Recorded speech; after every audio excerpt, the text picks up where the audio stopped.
Matagal nang suliranin ng mga residente at bisita ng Cebu City ang pagkawala ng mga cellphone na nagdudulot ng matinding abala at pangamba lalo na tuwing may malalaking pagdiriwang.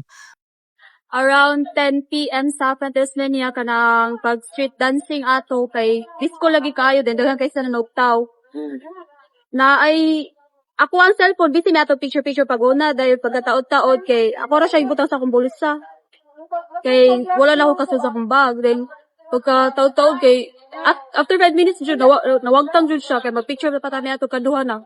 Bilang tugon dito, nagsagawa ng isang makabuluhang operasyon ng Cebu City Police Office sa pamumuno ni Police Colonel George V. Ilanan na nagresulta sa pagkakabawi ng mga nawawala at ninakaw na cellphone noong 12 ng Enero taong kasulukuyan sa Leon Kilat Street, Cebu City. Sa SMC side ko siya sir na mili ko sinulog shirt. Then gidasmagan ko mga 3 to 4 persons. Naibong ko after ato ni kalit kagana kong bulsa.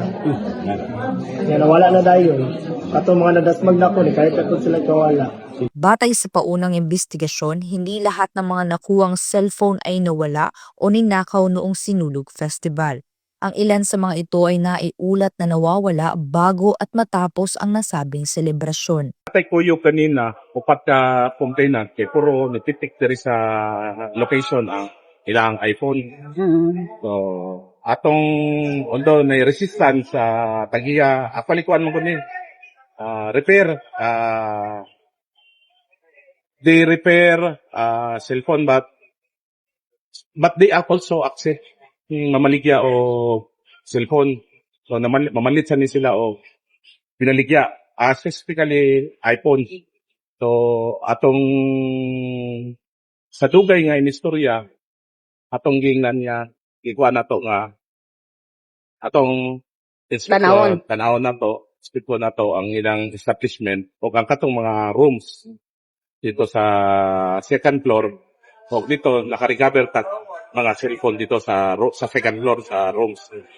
And gidala na to tong upat ka complainant na to sa ang upat na nakuha nilang ilang cellphone. Atong gipa-testing, atong gipa-open ang ilang cellphone. In fact, narito yung mga pictures sila. So far, katong upat ka complainant na-recover ang ilang. Natagpuan at nakumpiska ang mga cellphone sa ikalawang palapag ng Alham Cellphone Accessories sa Leon Kilat Street, Cebu City. Ayon sa ulat, ang sospek ay may kakayahang teknikal na ma-access at ma-unlock ang mga iPhone na maaaring naging dahilan ng patuloy na pag-iingat at pagmamayari sa mga naturang cellphone. Ang aspetong ito ay patuloy pang bineberipika bilang bahagi ng mas malalim na investigasyon. Dahil sa mga ebidensyang nakalap, naghahanda na ang CCPO na magsampa ng mga kasong kriminal laban sa sospek sa paglabag sa Presidential Decree No. 1612 o ang anti-fencing law na nagpaparusa sa pagmamayari, pagtatago at pagbebenta ng mga ninakaw na ari-arian. Samantala, upang formal na maisampa ang kaso, kinakailangan ng pagsasagawa ng mga sinumpaang salaysay mula sa mga biktima, alinsunod sa umiiral na mga legal na proseso.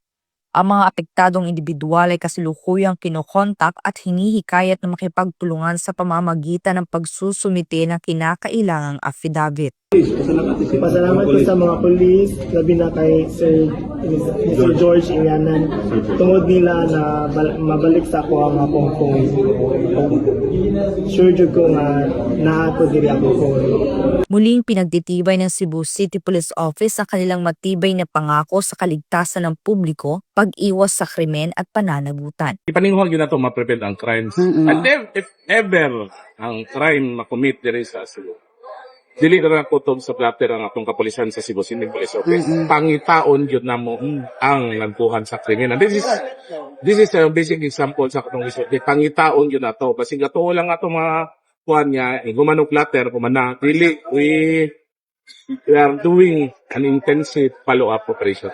Hinihikayat din ng publiko na agarang iulat ang mga insidente ng pagkawala o pagnanakaw at makipagtulungan ng lubos sa mga otoridad upang matiyak ang mabilis na investigasyon at resolusyon ng mga kaso.